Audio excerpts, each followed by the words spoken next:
Session 5 is Faith in Action, Advocacy that Transforms Communities. Our moderator is the chaplain at the St. Thomas Aquinas Catholic Church, right here in Accra. Father Michael Kojo Mensah is our moderator. Let's give him a big round of applause as he comes up. And he will introduce the entire panel. Thank you very much, Kafui, for the introduction. And once again, a very good morning to you all. And I'm happy to welcome you to this session on Faith in Action, Advocacy that Transforms Communities. And to help us to do this very important discussion, I have a very eminent panel of faith leaders. They're going to be helping us to have conversations around three main ideas. And those ideas basically are first and foremost the question of dignity. So restoring the dignity of the human person through faith-based advocacy. The second is knowledge, that is knowledge as the most powerful tool for the prevention of modern slavery. And finally, the question of collaboration. So leveraging multi-actor and cross-sectoral collaboration to raise positive outcomes. And for that, I'm very happy to begin by inviting the Reverend Elias Agola, Peace, Justice, Peace, Reconciliation, and Creation Director of the Presbyterian Church of East Africa and member of the Interreligious Council of Kenya. Please welcome Reverend as he comes up. He will be followed by a very well-known face in Ghana, the Sheikh Aremeyao Shaibu, Chief Imam Spokesman, Chief Imam's Office. Now, I am not sure whether the Reverend Canon Julian Clarence or all kind of the... He'll be a bit... Okay, so he will be with us shortly. But we have here the Most Reverend Dr. Paul Boafo, President of the African Methodist Council. Please welcome the Most Reverend Boafo as he comes up. I have with me the Apostle Emmanuel Ni Okulo Tete, General Secretary of the Pentecostal and Charismatic Council. And we are also privileged to have the very Reverend Father Kwame Lebi. He is a religious leader at the Holy Transfiguration Orthodox Church. I have with me also the Reverend Father Michael Kweku, who is the representative of the Governance, Justice, and Peace Directorate at the National Catholic Secretariat. Father Michael Kweku. Last but not least, I have the Reverend Sister Olivia Umo, the National Director of the Talitha Kum and Director of Safe Child Advocacy and the Catholic Sister of the Daughters of Charity of St. Vincent de Paul. Please welcome this eminent panel.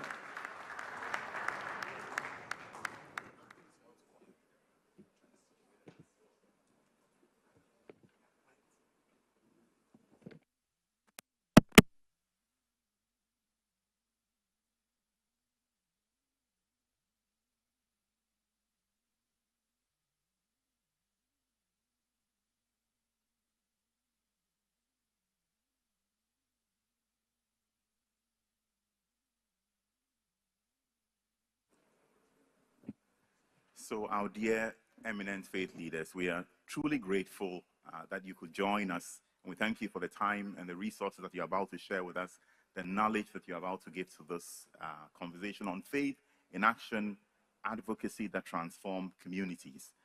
I will just humbly ask you, maybe in just 20 seconds, to tell us what is it that brings you to this panel this morning? And let me begin from the extreme end with Sister Olivia.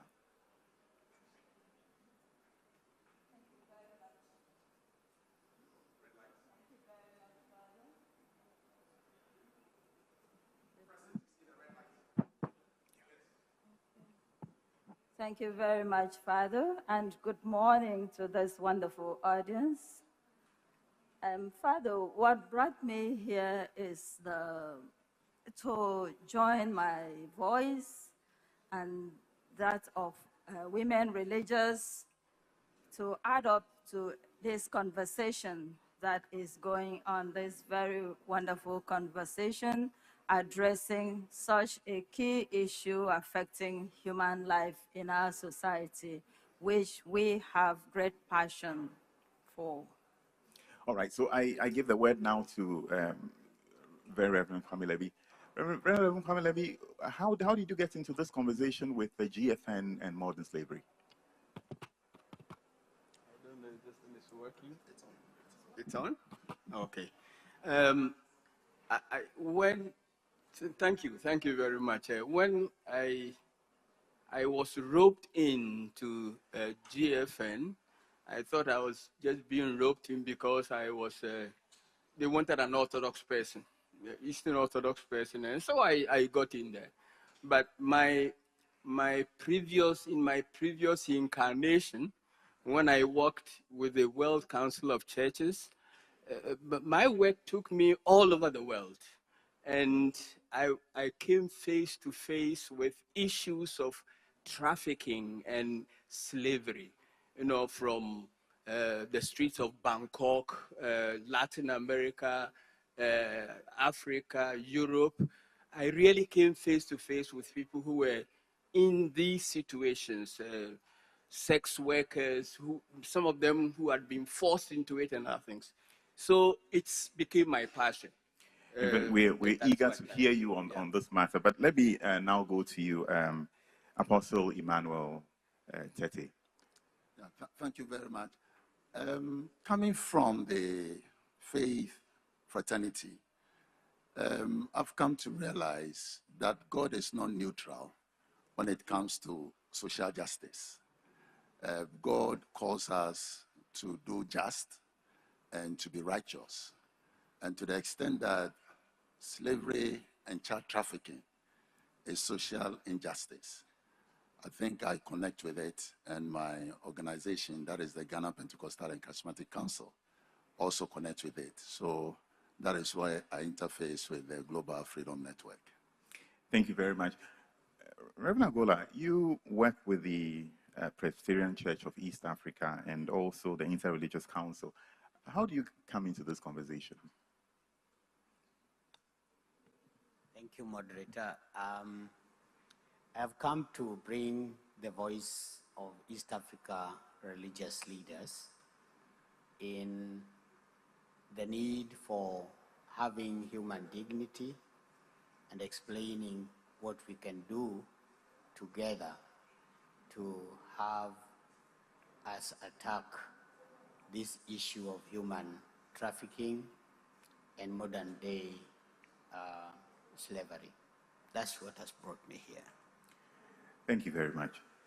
Sheikh Armi Al-Shaibu, you have a national and an international voice on so many issues, but why modern slavery?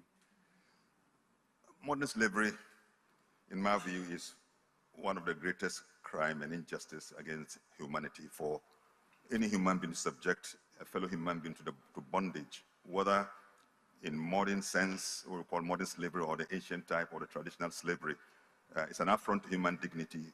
Is to deny the human being the God-given dignity to which is entitled naturally.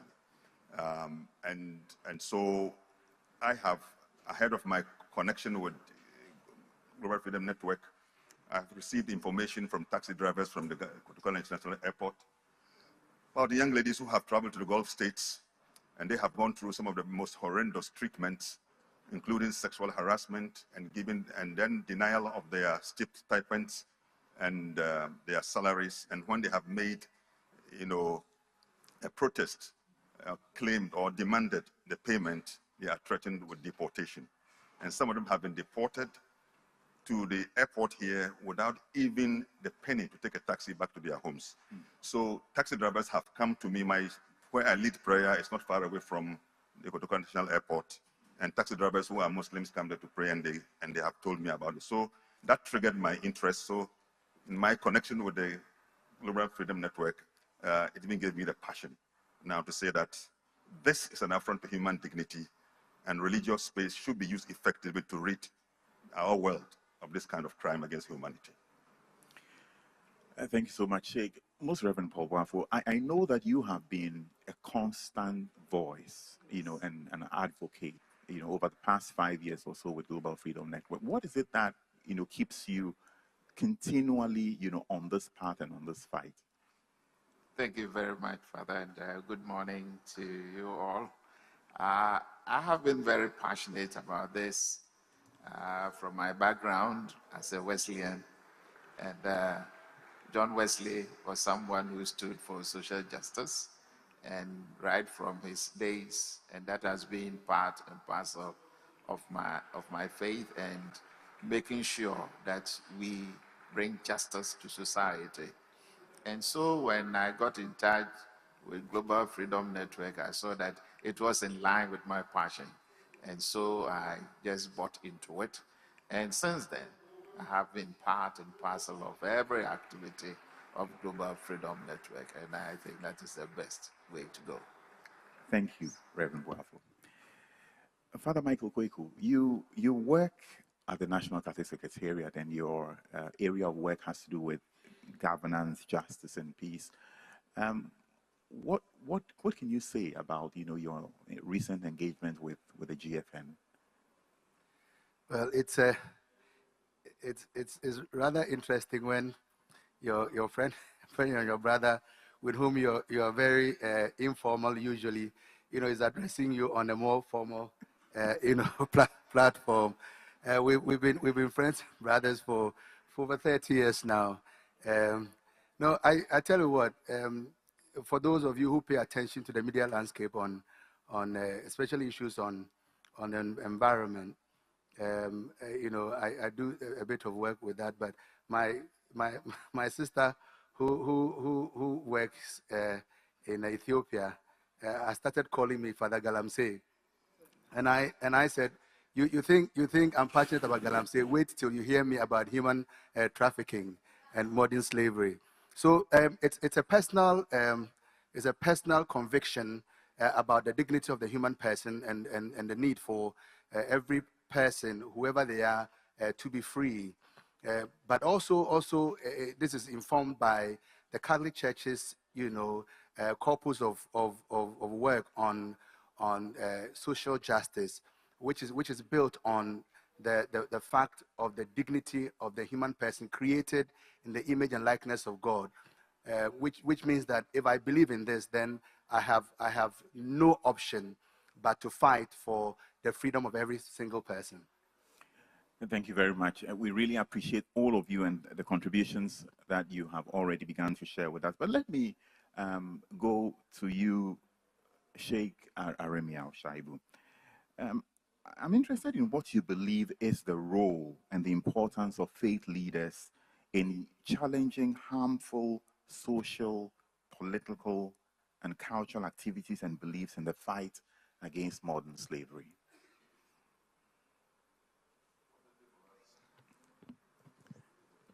Okay. Fortunately for us in Ghana, we have a very good interfaith environment, and so we are able to work together. Our shared values and concern, especially that has to do with the well-being and the freedom of every human being and the dignity given to every human being. So that already gives us that space.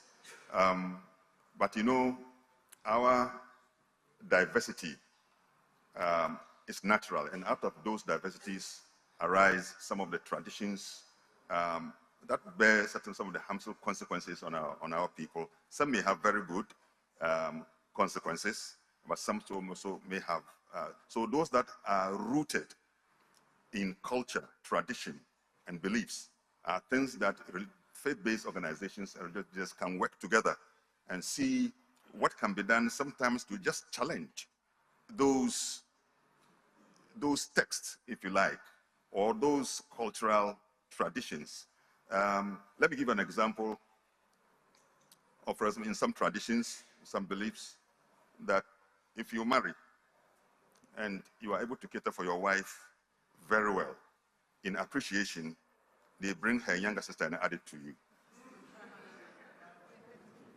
It's a practice in some traditions. And there's what we call inherited widowhood. That's also another practice. It is embedded in the belief of the people or their culture, and they see nothing wrong with it, but it's a form of slavery, if you like. So a slavery that has been couched or covered with cultural traditions and beliefs. So this is the area where religious leaders can look at those sources and see, is there any way we can give interpretation to that? What is the context within which that particular teaching has come, and how does it apply today? Is one of the things that I think we need to. And then secondly, we can share spaces together, because religious leaders, one, they are mentors. Two, they give hope. Three, they are educators. They pursue the cause of justice. They represent the love of God for humanity, and they are concerned about human sufferings across the world. So on this particular basis alone, then religious leaders can really form a coalition like we have done now and use effectively the various platforms that we have. For example, if it's a pastor, he uses effectively the pulpit that he has at his disposal on a Sunday. If an imam, what I want to do is that on Friday, I effectively use my pulpit to bring the challenge to the fore for people to understand. One, the dangers involved in it, how it affects human development, the law that is needed to be understood so that people do not really. And secondly, to work on the mindset of the people. And I like the point that was made by my sister from the Ministry of Gender. The mindset of the people, that if they do not travel outside, they cannot make it. So leaving more of the wider opportunities down back here, and then wanting to submit themselves to that kind of experience where they get trafficked is also one of the things. And then the other, for example, the issue of child trafficking and child labor. In both Christianity and Islam, we have a belief that the child must be dutiful to the parent. The child must seek the blessings of the parent. So where do we draw the line between the child's filial responsibility to the parent and what slips into the area of bondage, where the child, still we talk of marriage. In marriage, the woman is supposed to be submissive to the husband according to the scripture and in our religion. Where do we draw that? And then they say men must love their wives, but the women must humble themselves. Where do we draw the line between that humility and being pushing her into the area of bondage? I think these are the areas where, as religious people, we can explore, so that putting together all the pieces of scripture, that will ensure that we can now give a better expression of what we believe in our faith. I think that is the way I think that faith leaders can collaborate and make sure that we rid our societies of modern day slavery. Thank you so much, Sheikh Harimi Al-Shaibu. Sister Uma, we've just been listening to Sheikh, speak about how faith leaders should leverage the pulpit, the imams in our mosques and the pastors in the pulpit, and how we should work on changing the mindset. Now, I'd like to ask you, if some of these things that he has spoken about disproportionately affect women, what then should be the role of faith leaders in helping restore the human dignity of survivors?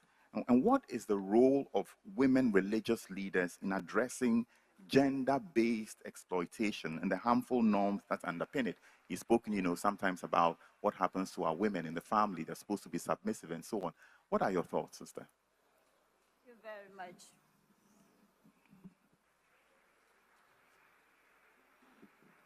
Thank you very much, Father. And thank you, Sheikh, for laying the foundation for this conversation. As I was listening to Uncle Sheikh, I was touched. I said, this is basically the same line. Women religious, and for the audience, women religious refers to Catholic nuns, Catholic sisters like me. Our roles are numerous, and right from time, we've always been at the center stage of responding to issues concerning women generally. I'm sure if I should ask in this audience how many people have been educated by women religious or attended schools run by Catholic nuns, I think I will get a lot of hands here. So we start from that level of education. It is even because of our interest, our passion to liberate women, or in fact society, and to respond to social issues that led to Catholic sisters running schools and such institutions. And if you ask any Catholic sister from any congregation at all, what do you do? The first thing that we would start with is that we are concerned about issues around women, empowering women, especially women in the margins of society, women in vulnerable situations, women in the periphery of society, because whatever affects any woman at all affects us, even if we are not directly, in that situation. I say when even we are gathered like this and the men are taking control, you see the way they push us to the end. Like, I was so amazed. I said, what a society, an African society is typical. The only woman in the panel was called last.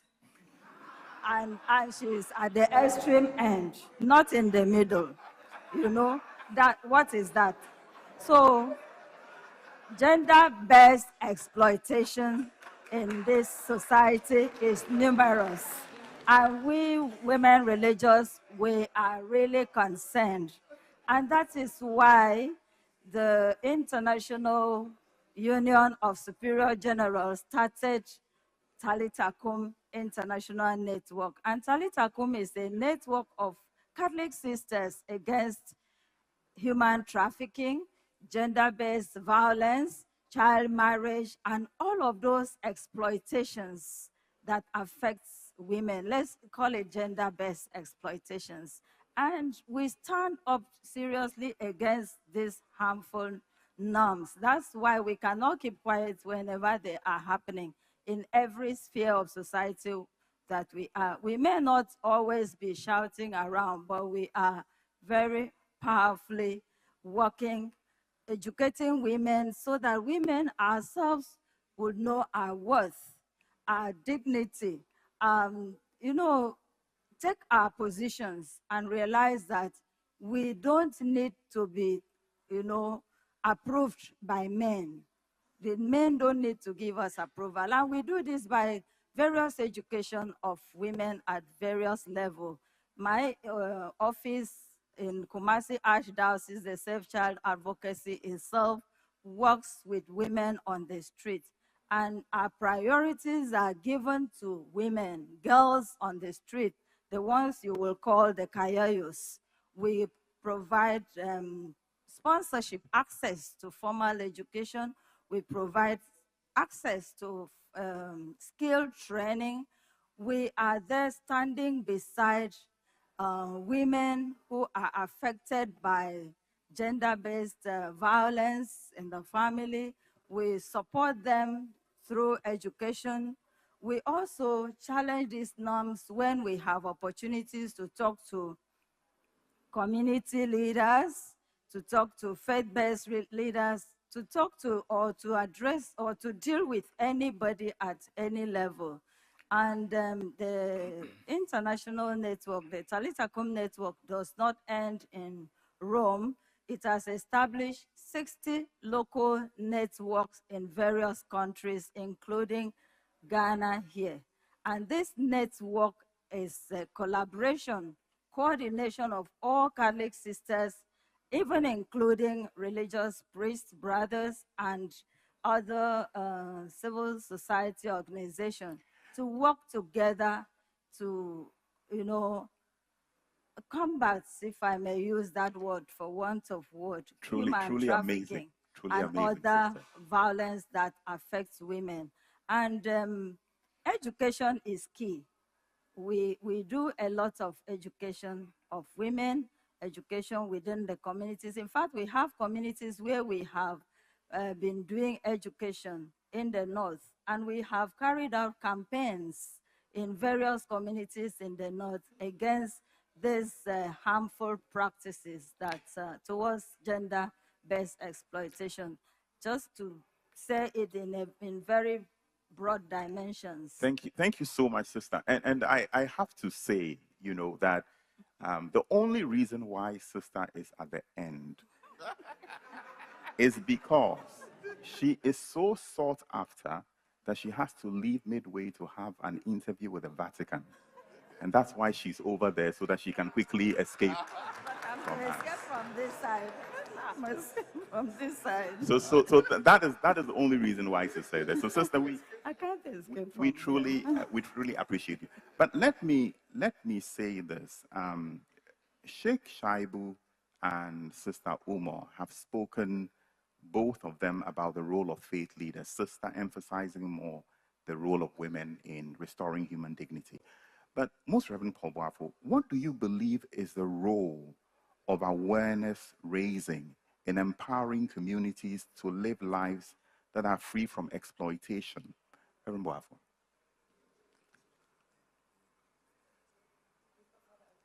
Oh, so please help me to welcome the Reverend Canon Okine. Please, let's welcome him. Reverend Canon Julian Clarence Soa Okine, the Diocesan and Synod Secretary of the Diocese of the Anglican Alliance. So, Reverend Okine, please, let's welcome him once again. Thank you so much. I go back to you, Most Reverend Paul Boafo. Yes, thank you very much. Faith leaders coming into this exercise is very crucial. The sense that we are everywhere. When you take us in the urban, peri-urban, and then the rural areas, and what we are discussing cuts across all these areas. And when you find faith leaders in there, they are trustworthy people who people can confide in. They are people who can easily mix up with the people and get to know what their concerns are and what they are going through. We are the people who hear most of the stories. The stories of humiliation, the stories of kidnapping, the stories of trafficking, and the way people even travel up and down. And as Abner said, we are the people out there who would always hear the first stories about, also, I want to travel. And when they come to tell you, I want to travel, you are the person to advise whether to go or not to go. But we coming into GFN shows that we are readily available to create the awareness of this crime that is also part and parcel of traveling. Migration is always with us. In scripture, you have people migrating. Jesus migrated, the Israelites migrated, everyone. Migration is good, but when it comes to the wrong side of it, we as faith leaders, we take the role to create the awareness and tell people what it means to go on such travels. And when we have done that, we are also the people who can easily collaborate with the government agencies. When we listen to our personnel from the government ministries, you could hear from almost all of them that they collaborate with faith leaders because of our presence in the rural as well as in the urban and peri-urban. Because we know that people will easily come to the church, they will come to the mosque, they will come and confide in sheikh or in the imam that this is what is happening. Apart from that, even the victims we are people who can also collaborate with the agencies so that they can be brought back or they can be giving what they need as they return. And so, in the pulpit as well as in the mosque, we can create this the awareness for the people to understand what is in there for them as they travel. In many cases, you find your church in the rural area and people are sending their children out there, and you want to find out what has happened to your child. What is happening to that Sunday school child who is not with us again? And then they will tell you, oh, he or she has gone to stay with the uncle around Yeji. If it's around Yeji, what is that child going to do? You know that Yeji is prone to this kind of thing. And that is where you want to find out. And when you find out and talk to such parents, they are ready maybe to come back. Again, creating the awareness brings a leverage for you to also talk about what do you have to do when you are confronted with the issue of not knowing what to do in terms of poverty. Then, from that area, as faith leaders, we can engage government and say that in this area, they might need a school or they might need this facility so that we can stop the migration that goes on from that particular area. So faith leaders are very crucial and they are major stakeholders, creating awareness, educating the people. The good book says that for lack of knowledge, my people perish. And we would not come in to let people perish because we know that each and every individual has been created with the image of God. And there is that dignity in that individual, young or old, male, female, so that we have to preserve it. We have to make sure that people can live as God has created them. So we don't discriminate, but we make sure that from our pulpits, we make sure from the mosque, people are made aware. Yes, there's a tendency and the mindset that traveling is the norm now. But if the faith leader stands to speak about these things, then you get good answers rather than they might trust the faith leader even more than listening to what is coming out from the ministries or from the government. And that is why we are there to create awareness so that people become aware of what is happening so that they don't fall into such difficulties. Thank you very much, Most Reverend. Apostle Emmanuel Tete, I'm sure you heard, the statement that Most Reverend Paul Boafo made, that for lack of knowledge, my people perish. And I'm sure that struck a chord with you. Now, I'd like to ask you, in restoring human dignity, how is knowledge power? How important is knowledge power in the fight against modern slavery? Thank you very much, Father. And when Most Reverend Dr. Paul Boafo mentioned it, a smile came on my face because it was a key scripture running through my mind. Because in Ghana, I think if you take out John 3:16, for God so loved the world, the other scripture people quote a lot is for lack of knowledge, my people perish. I mean, you don't have to be in the church to know that scripture. So I think knowledge is very key in liberating. Knowledge liberates, but it doesn't only liberate, it also empowers. Okay? Being liberated is one aspect, but being empowered, to go forward is another. And so knowledge is very key in the discussion we are having and in the dealing with this social menace of slavery.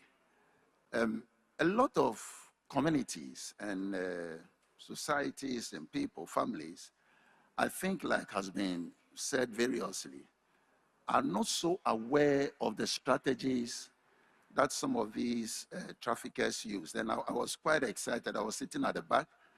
I couldn't help laughing a lot when, is it Abna?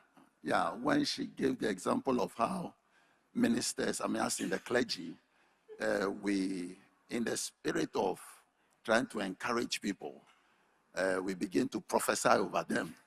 And when that prophecy goes ahead, it's actually the foundation for the trafficker or the person who is coming to lure somebody. It becomes the weapon. So, and I've never thought of it that way. You know, when she said it, it opened my eye, lit a light in my head that we need to be mindful about some of these statements, declarations that we make. Yes, it's okay to do it, but do it circumspectly so that people don't take advantage of it and be abused. And so knowledge liberates, but it also empowers. And I think the other thing knowledge does, and for which we need it, is that knowledge helps to build networks. It helps to build network. The more we get to know about the intricacies, how this slavery thing works, we can establish networks with other organizations and religious groups that are in the field, of that same trade.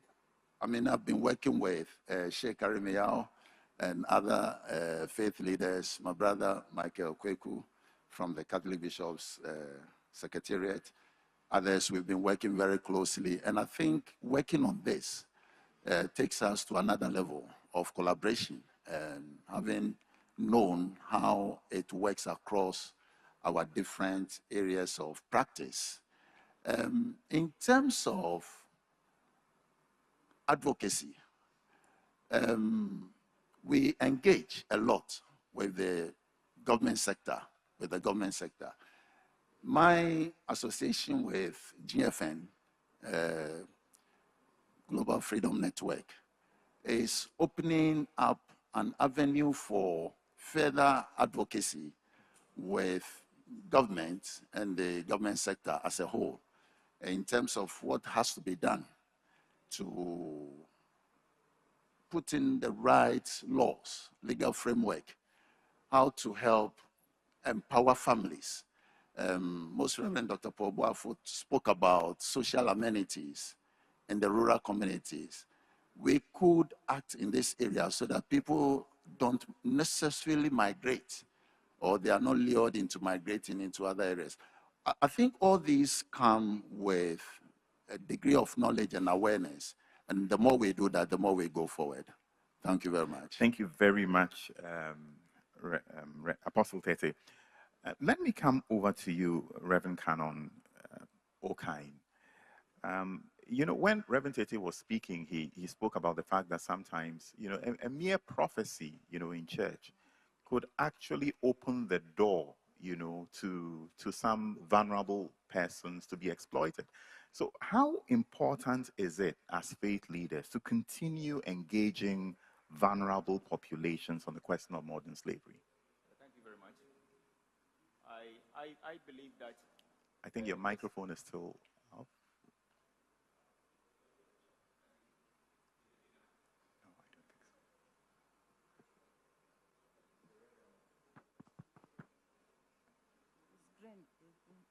Right.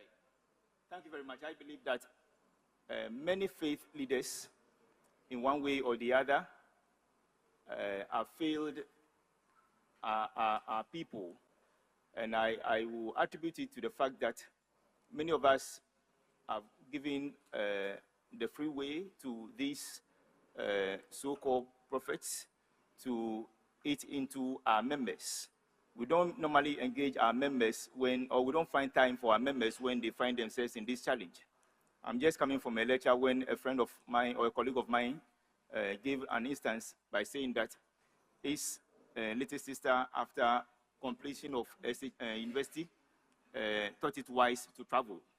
And with all the family could do for her to travel, she gave this money to these so-called prophets. And the man squandered or is vanished from the scene. They can't get him from nowhere.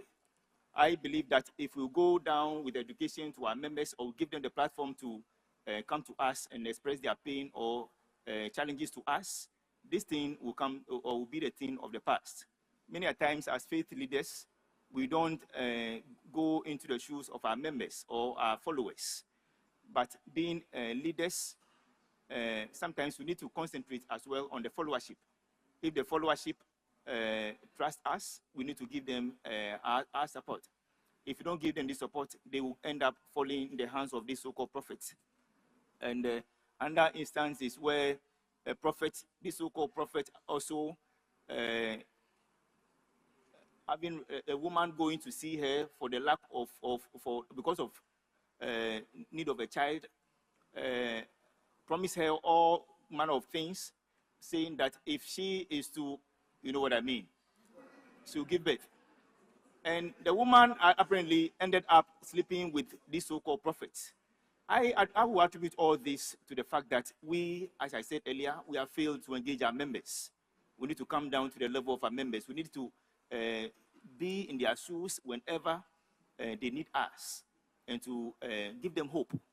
Otherwise, those out there will just feed them with any negative information. And remember, if anyone is in need, especially people, a woman who needs fruit of the womb in our setup, you know, because of the stigma around, anything that will solve a problem, she will just give in to that. But if we stand up and engage them, I think they will have faith and trust in us, and they will not more fall into the hands of these so-called prophets. Thank you. Thank you so much, Reverend Cannon. Thank you. We truly appreciate those thoughts. And if I may come over to you, Reverend Elias Agola, clearly, listening to the Reverend Cannon, you realize that no one can win this fight on their own. And so I'd like to ask you, what is the role of interfaith collaborations in supporting and protecting human rights? I mean, some of the things that he's spoken about really touch on the question of human dignity and human rights. How can we collaborate? Thank you, Father, for that wonderful question. And thank you to my fellow panelists that have gone before me. In 1999, up to the year 2000, the religious institutions in the Republic of Kenya realized that one religion, denomination, or sect cannot go it alone. We used to have, and we still have them, the religious coordinating bodies in Kenya, one coordinating the mainline churches, and that is the National Council of Churches of Kenya, another one coordinating the evangelicals, another coordinating the SDA, others coordinating the Muslims, namely SUPKEM, and the NAMLEF. NAMLEF is the National Muslim Leaders, and SUPKEM is the Supreme Council of Kenya Muslims. And we also have the Hindus, who are also part of the national body that coordinates all the other religions and their operations. The reason why IRCK, which is the Interreligious Council of Kenya, was formed is because of two reasons. One is because of the philosophy in Africa. I am because we are, and because we are, therefore I am. Meaning you cannot pull alone and make it. You need the support of the other person. The second one is that we are people of faith, are people that use our scriptures to express ourselves in addressing the concerns in the society. So what is affecting the Muslims is also affecting the Christians and is also affecting the Hindus. There is no way you can do it alone. There is no way you can handle it alone, because it is a concern for the entire society, and it is something that we only need to develop some common intervention so that we handle it. And therefore, to your question, what is it that should be done? And what is it that we are doing, and about what? Sometimes back, we were able to be coordinated again to have partnership with the GFN and Work Free so that we can combat the issues around modern slavery. In Kenya, we have gender-based violence. We also have these immigration issues where people want to go for what we would term brain drain or greener pastures in the West and also in Middle East. We realized that this is affecting us because many of the people who go there serve as slaves. They come back in caskets, and the parents really can mourn their people, and sometimes apportion blames on religious leaders who recommended them or who even signed for this, what I would call in quotes, their death certificate. Because when you recommend somebody and say that whoever is taking them there is genuine, then they come back in caskets, then it is something regrettable. So, we also have child and forced marriages in communities that believe that after a girl has been circumcised, which is nowadays called what do we call it? FGM, yeah? The FGM, the female genital mutilation, once you have gone through that cut, they believe that you are now fit to become a wife. So it doesn't matter what age, but remember it is to the ages of 8, 9, 10, 11, 12, and 14 if you are late. And so you become a wife. You're supposed to be a wife. Somebody somewhere of your age, those of you who are seated here, is eyeing that young girl to become a wife. Not the first wife, of course. Some of them are second wives, third wives, or even fourth wives. Does it raise some eyebrows? Does it raise some concern? So that becomes our concern. And so children getting married, and even those who are not children but forced into marriage, mostly high school going and college going, you are forced into marriage to forget your dream. And so in Kenya, we have a few points to raise that we, the religious leaders, back to my question, how can we handle this? Number one, we need to make good use of our scriptures, because we have shared moral foundations, values that are embedded in our scriptures, whether it is the Gita, whether it is the Bible, whether it is the Quran, and whether it is in the Hadith, whether it is in the Catholic social teachings, the SDA social teachings, then it means that we need to leverage on that. Number two is the community reach. Wherever you are in the society, you will find a mosque, you will find a church. You will even find 5 churches in a very, a very congested area. And you may find that we are there, but we are not using that which we have to address these issues. Advocacy power is also another area that we need to leverage on. If we come together and we speak about the same thing, and we go to the governments, and I'm glad the government team was here, articulated the issues, and they were able to talk in one voice, saying even them, they would want some things done. What if we would go the way now we are, and we say, can the politicians hear us? Can they know that they are not the only leaders in the country?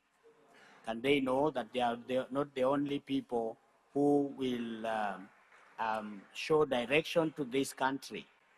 So we have that power to advocate. Thank you very much, Reverend Elias. Thank you. Thank you so much for the points that you've raised.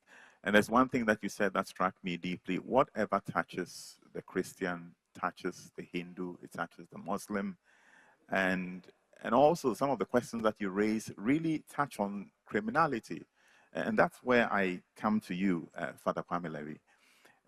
The question I'd like to ask is, building on Reverend Agole's insight, what do you think is the role of interfaith collaboration in addressing especially the drivers of criminality, related to modern slavery? Because some of the things that he mentioned really touch on criminal behavior. Yeah, I think a lot has to do with the issue of criminality. And let me start by asking, what are actually the drivers of criminality? And I can look at it from two perspectives. First, from the perspective of the perpetrators, and then from the perspective of the victims. Now, from the perspective of the perpetrators, the only thing I can see is greed. Greed and greed. People, they are not vulnerable. They just want to get more. So that is a greed. From the perspectives of the victims, there are many things, but I'm going to identify only three. One is poverty. The lure of the greener pastures elsewhere. Two, lack of knowledge about the realities and how this slavery manifests itself. And the third one is the cultural factor, or the cultural factors, including the fear of breaking the social and cultural norms. And so, how do we go about it? I am not sure what we can do about greed. I really am not sure, because all our preaching, these greedy people don't even come to church. And even they come to church, they are not listening. They don't hear what you say.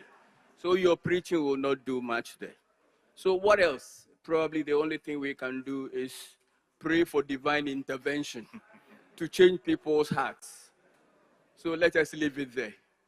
So I propose, I think that our intervention needs to focus on the victims rather than the perpetrators. The victims and those who are potential victims, the vulnerable ones. So I propose, maybe 3, 4 things. I propose advocacy that addresses the root causes of poverty and inequality. When we lobby, or we should lobby for kind of equitable distribution of the wealth. We should lobby for people to be made better in their situations where they are. That is what our advocacy should be, to be focused on that. This should be advocacy that reduces the attractiveness to the so-called greener pastures. This also includes education that is accessible and equitable, not education that focuses only on Accra and Kumasi. But you know, when people go into our young people in the villages, sometimes you see the foundations that they get. When they come, it's like nothing. Compare them to the children, the kindergartens, and they are doing better from the urban areas. So we should lobby for education to be not just accessible everywhere, where you have a school everywhere, but that the quality is also good there. When I was growing up, I grew up in Latte. And the schools there were better than those schools in Accra. I'm sorry, I'm talking about the 50s and the 60s. I'm revealing my age. But that is what it was. Today, it is horrible. It is horrible. Number two, I propose also education and awareness creation. I'm talking about that aspect of education, awareness creation. We must create, and not just create, but sustain awareness on the realities, the manifestations, how modern slavery manifests itself. People sometimes do not understand. But when you create that, when they realize, then when they see the signs, they can begin to say, hey, maybe I should be careful. So that the risks, the vulnerabilities, let us create awareness around those things. I also propose active and ongoing engagements on the cultural factors, such as the cultural acceptability of some of the forms of modern slavery, like, for instance, child marriage. In some places, it's okay, you know, you are a child and then you are spoken for, and you know, and you grew up being somebody else's wife without even knowing about it. So some of these culturally acceptable norms, we must engage the cultural, our cultures, our traditions on these things. And then the other part of engagement, and this is, you should be very careful, because sometimes, especially as Christians, we go to our elders and we are very dismissive of the traditions. But I assure you, if you engage them with respect, they listen. If you go there dismissing them and telling them how pagan these traditions are, forget about this, we are in the modern era, you finish. You don't get anywhere. Engage them with respect, understand what they are saying. Even the spirituality of our culture needs to be, let us engage with them, and then we can have some effect. Truly grateful to you, Father Kwame. We really would have loved to hear the end of everything that you've said, but because of time, let me bring Father Michael Kweku in now. And Father Michael Kweku, one of the key terms that Father Kwame Levy spoke about was advocacy. And I know you do a lot of work in advocacy. And let me ask you, what is the role of the state in leading political, economic transformation to build sustainable livelihoods? And how can faith actors engage? How can they advocate, with the state to encourage this? Let's do a little exercise. When you hear the word Ajigong, what goes through your mind? It means something is going wrong, isn't it? Okay. What about if you hear Apeke?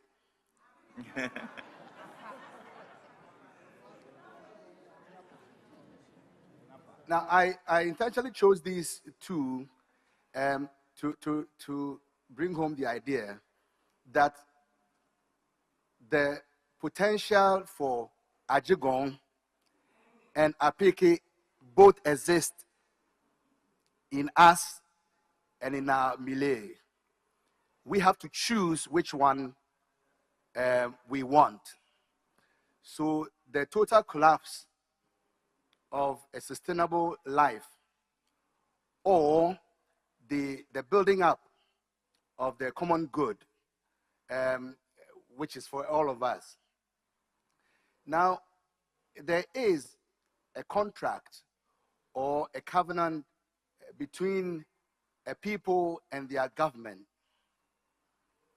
That sacred covenant requires of the government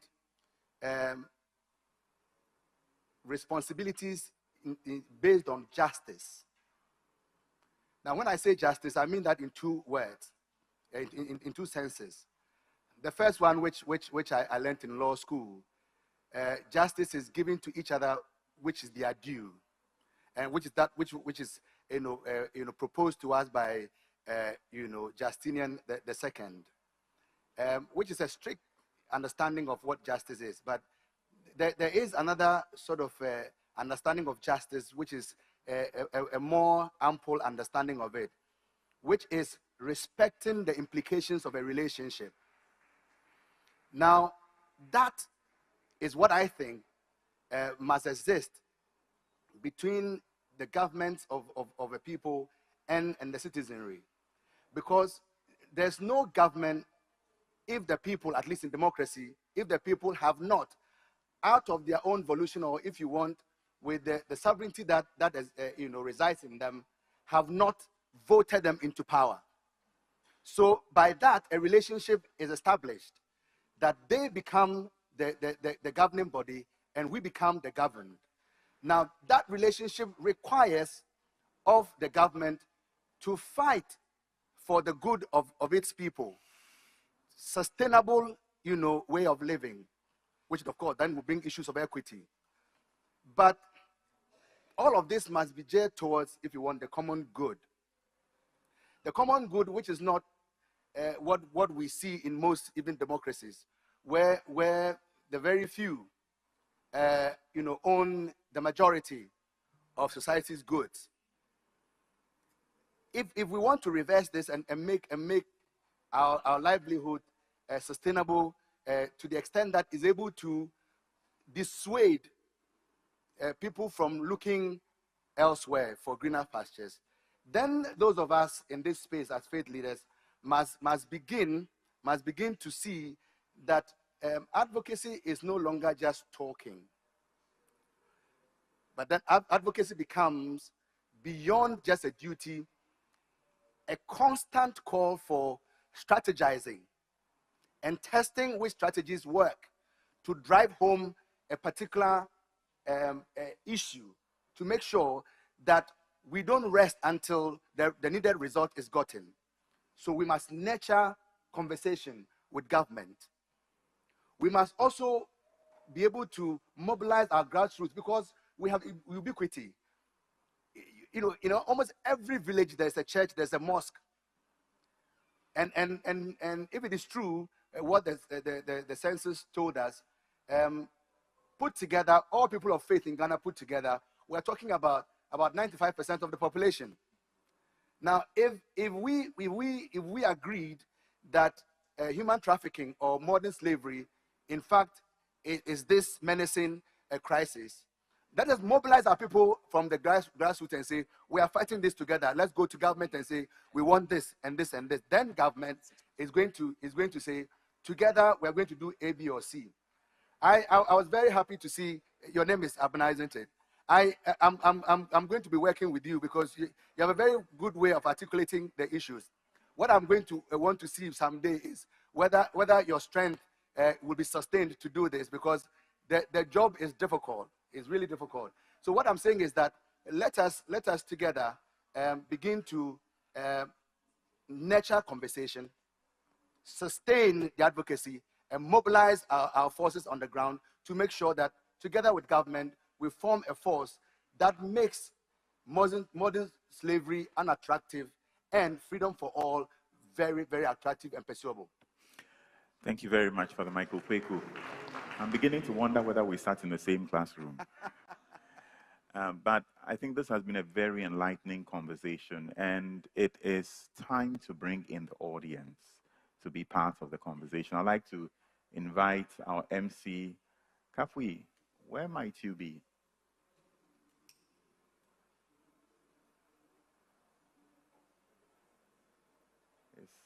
Kafui here? All right, but otherwise, I think I will take Kafui's job until he comes back. So let me begin with the gentleman in the Kente, in the Fugu. Just yes, please, with the. Can somebody help me with the microphone? My name is James Dawson. 2017 for anti-trafficking.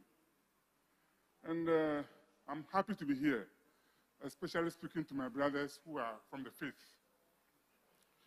I just want to share some indicators with my brothers and sisters here how to determine who a traffic person is, in case your village has some of them, so that you can determine them, or you can send them to the police, or you can report them to your pastor or to the chief in the community.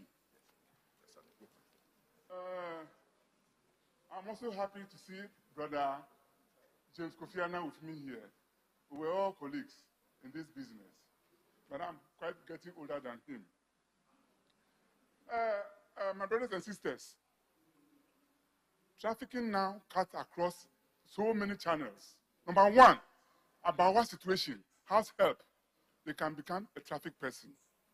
Hallelujah. We don't have time, so okay, yeah, I'll just go through just 2 minutes. You are trying to block me. You are trying to block me. Okay. Footballers are being trafficked. House help are being trafficked. I think I don't want to continue anymore. So I'll keep the rest for the future. Thank you.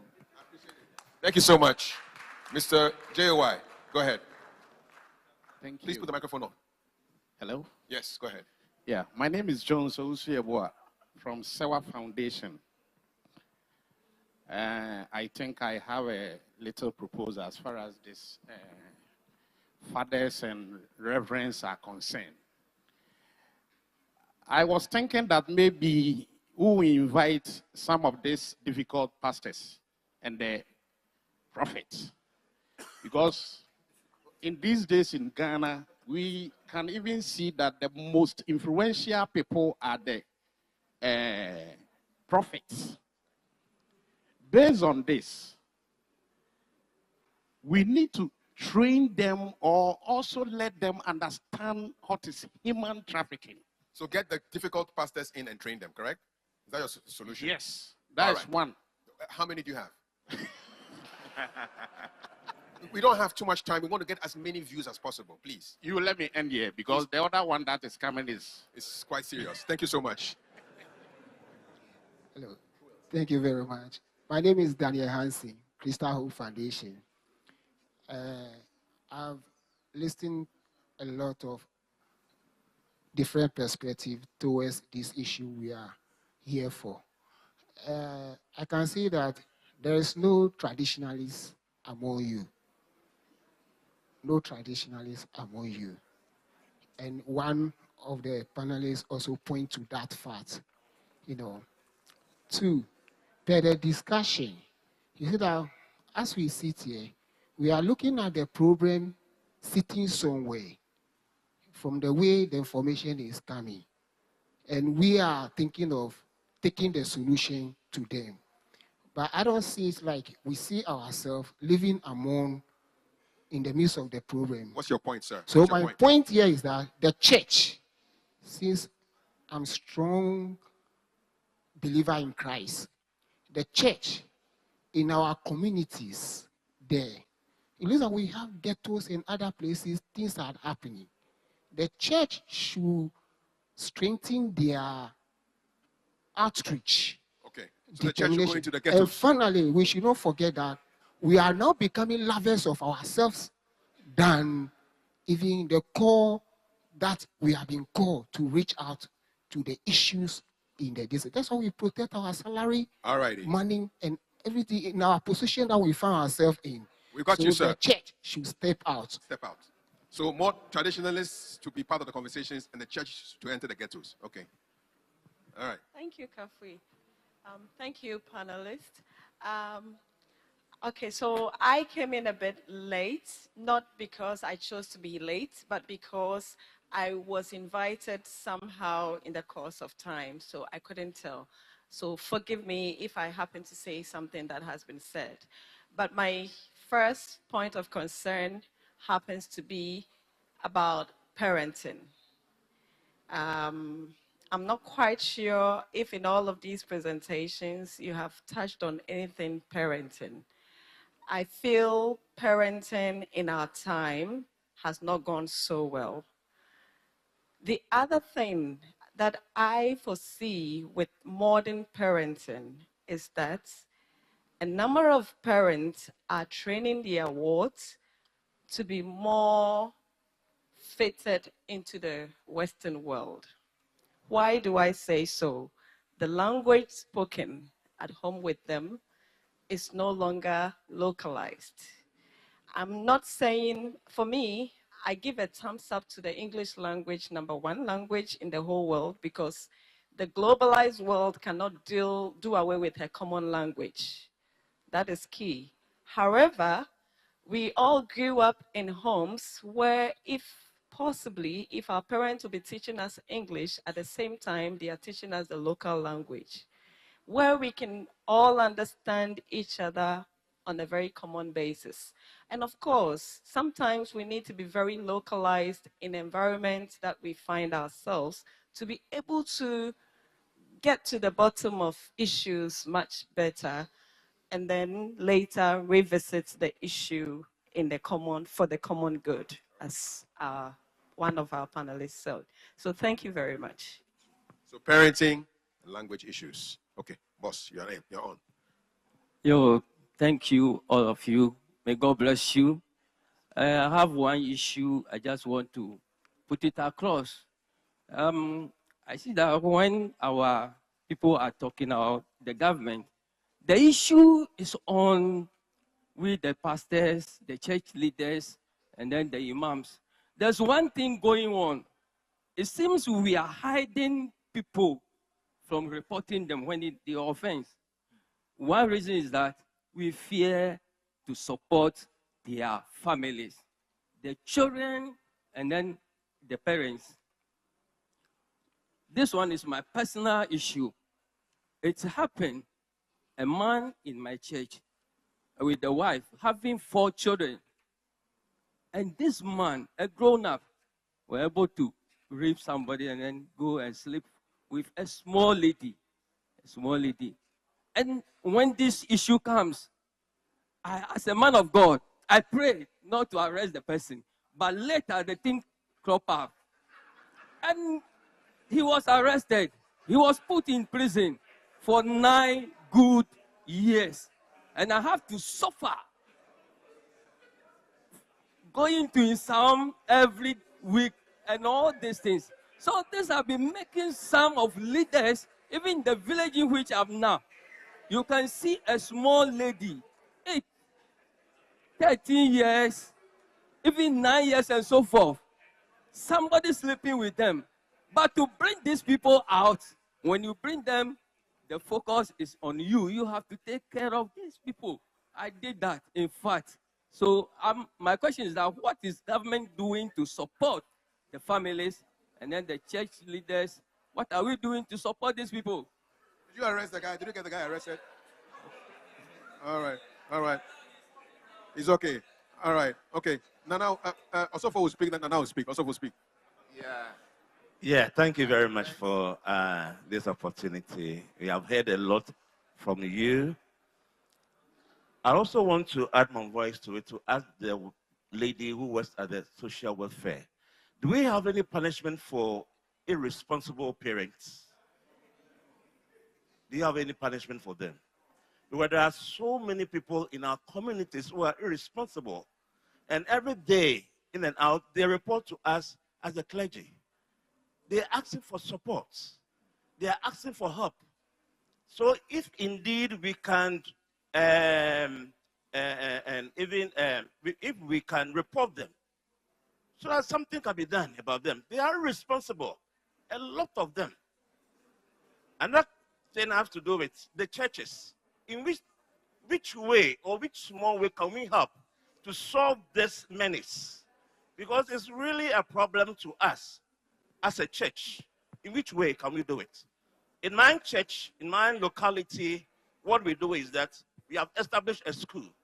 And in this school, what we do is that we have cut down the school fees for the people who are less privileged in the society, so that everybody will be educated. So if all the churches can do this, it will help us. Because we realize that there are two things that is leading to this menace. That is poverty and illiteracy.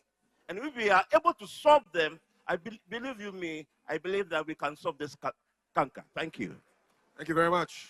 Punishment for irresponsible parents, focus on poverty and illiteracy. Go ahead, Nana. So thank you very much. What I would like to say is that in as much as we are talking about this, it will take a collaborative effort to do this. And it's unfortunate that on the panel, we didn't have any traditional leader to join us to be speaking to some of these things.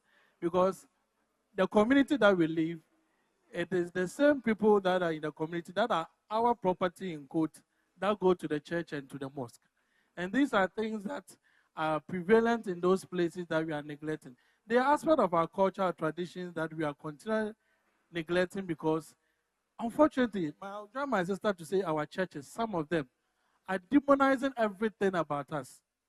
Our culture, our traditions are being neglected, and we have adopted foreign cultures and traditions and those things that are really not helping us.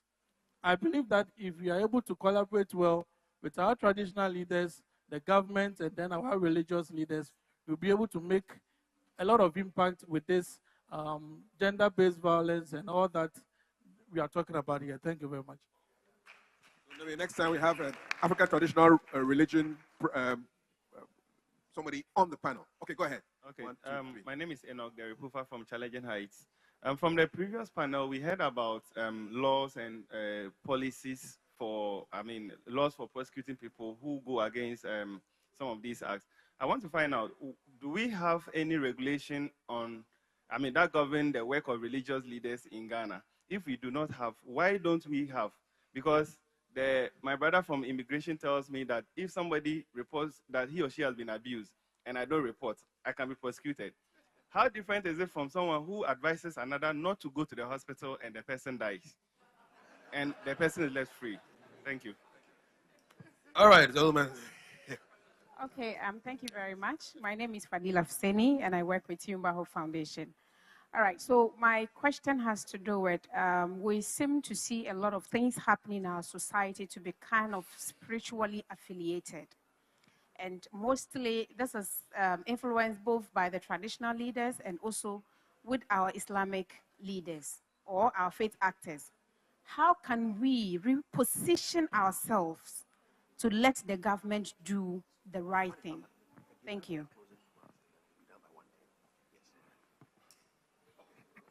Thank you very much. My name is Brother Gideon Kofi Vivo from the Legion of Mary under the Catholic Church.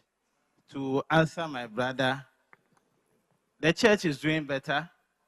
We have a lay organization in the Catholic Church who go deep down to the ground, and then I testify to the fact that we are also doing better. As I'm speaking now, Legion of Mary is just a small organization. I think we are 85 years old under the church. What we do is to go deep down to the communities. Wherever the Catholic Church is, we are also there. We the late faithful. And we now, as I'm speaking now, we are getting into the ghettos and also to the Zongos. Zongo is not only for the Islamic, it's a blend. So we go down to these people in terms of sharing the word, but availing ourselves to informations to get deep down to the bottom of this. So the church alone cannot do this. We need a support. Thank you very much. Somebody has the microphone. Please speak. Yeah, so I'm Nelson Mandela from Girls Not Black Ghana and Renel Ghana. So I want to find out, we have heard a lot, but how are we involving persons with disability in some of these conversations that we are having? Ideally, I'm sure we should have got an interpreter. or maybe a sign language interpreter in this meeting. Maybe when they are also watching on TV, they can also take some of the things that we are doing. We are always talking about getting everybody involved, but I feel there's more to do when it comes to person with disability. Thank you. Okay, let's say a young lady is employed by a pastor's wife, but is molested by a pastor. What would be the advice for that young lady or the victim? Report the pastor. We're done. Thank you very much, Kafui. I'm quite surprised that we have such an audience that is so alive a few minutes to lunchtime. Please, let's hear it once again for our audience. Audience, you have been wonderful. Thank you very much. So I think I'd like to give the word back to the panel, just to maybe hear their concluding remarks. Just some 20 seconds, to wrap up your final thoughts, about the conversation we've just had. Let me begin with you at the extreme, Reverend Canon Okai. Right. Thank you very much. I would like to stress mine on the second person from the audience, talking about we not engaging so-called prophets here. As I mentioned earlier, if we are able to educate ourselves or our members, the so-called prophet will have nothing to do. If we equip ourselves or we give to our people what they need, the so-called pastors or prophets will not have anything to do. So I would say that coming from various institutions, being the Christian side, the Muslim, or as we are all championing for the traditional sector, we all need to know that we have a call. And our call is to make sure that we put an end to this challenge facing each and every one of us. And it begins with you. Wherever you are, you should say to yourself that it begins with you, and it will get a permanent solution to it. If we try to support those engaging in this kind of activity, we'll never have solution. But if we stand against it, we'll bring everything to an end. Thank you very much. Thank you very much, Canon Okai. And let me come to you, Father Kwamelabi. Father Kwamelabi, what are your thoughts? You might want to react to any of the questions, or just give us your final thoughts. No, most of the what came from the audience were just good suggestions that we can take on board. And I just want to add that I think let us continue to focus on education with the purpose of breaking the poverty cycle, which is what leads people to become vulnerable. And I think that is all I want to say at this moment. Thank you so much, Father Kwame. Apostle Emmanuel Tete, your final thoughts. Yes, thank you very much. I think what is staying with me is the fact that God is non-neutral when it comes to social injustice. God calls us to be advocates for social justice. And religious as we are as Ghanaians, wherever we are, let's be agents for social justice. Thank you. Thank you so much. Reverend Agola, what has struck you at the end of this conversation? Yes, we are better together. If you go it alone, you may go too fast, but you may not achieve what you'd want to achieve. If we go together holding each other's hands, we'll be able to use our scriptures to correct bad practices that are being perpetuated in the society. Shalom.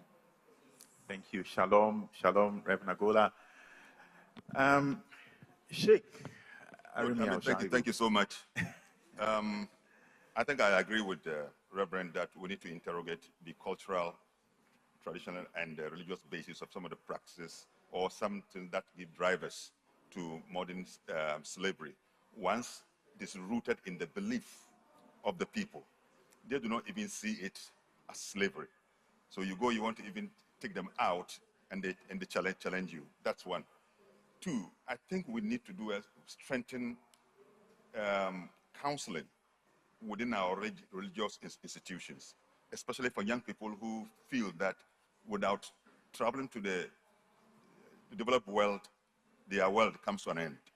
That there are other opportunities here, and if they can build their skills, social skills very well, they will be able to make something.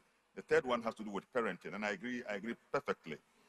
The role of parents in what becomes of their children and what decision they make is so important. So as they grow, they need certain guidance.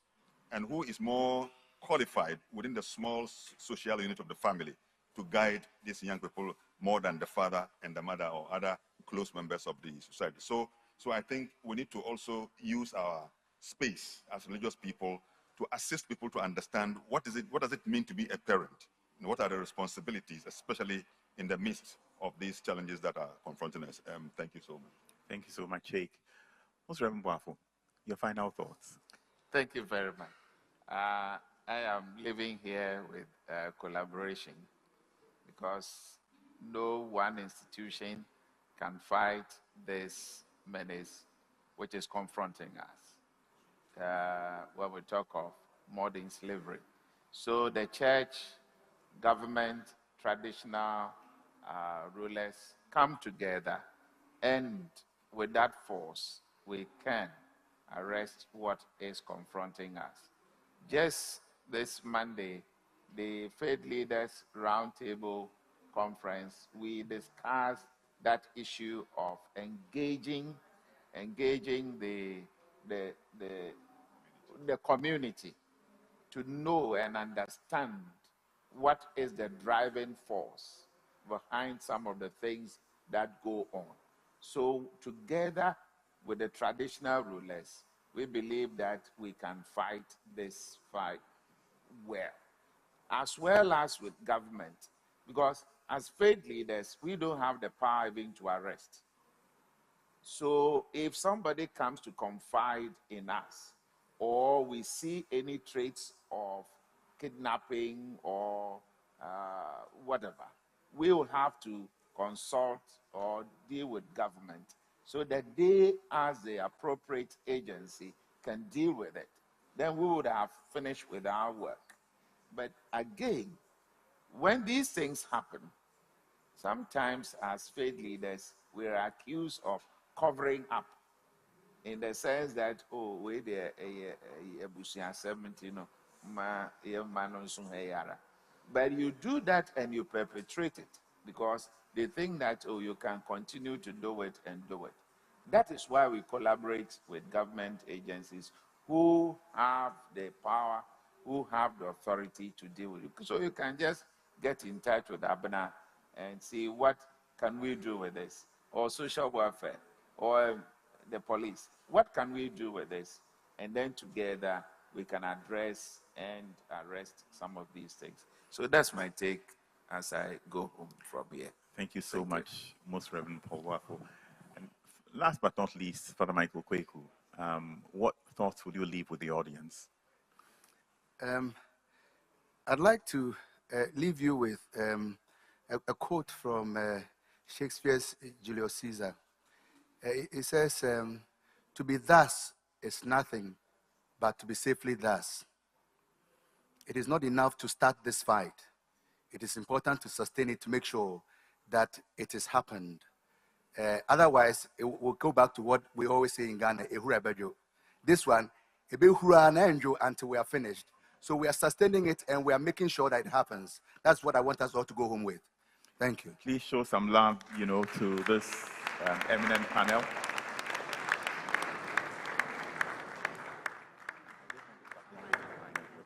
So I'm just asking Kafui to give me a minute so I can properly say thank you to every member of the panel. On this panel, we've had Sister Olivia Umo, who had to leave us. I told you, she's very important. So she had to leave us earlier, but we thank her so much for being here. She's a daughter of Charity of St. Paul. We've had the Reverend Canon Julian Clarence Soa Okain of the Anglican Alliance.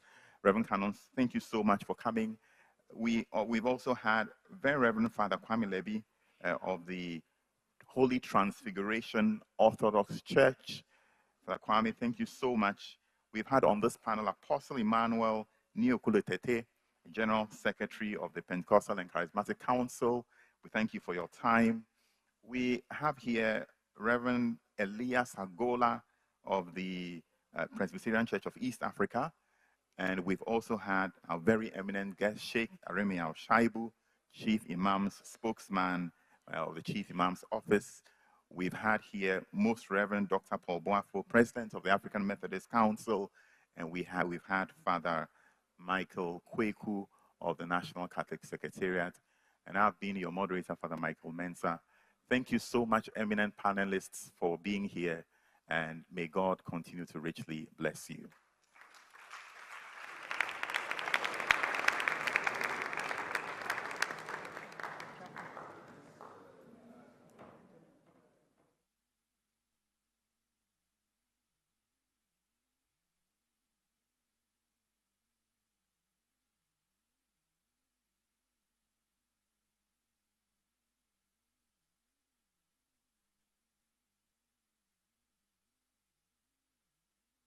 Okay, so that's session 5, Faith in Action, Advocacy that Transforms Communities.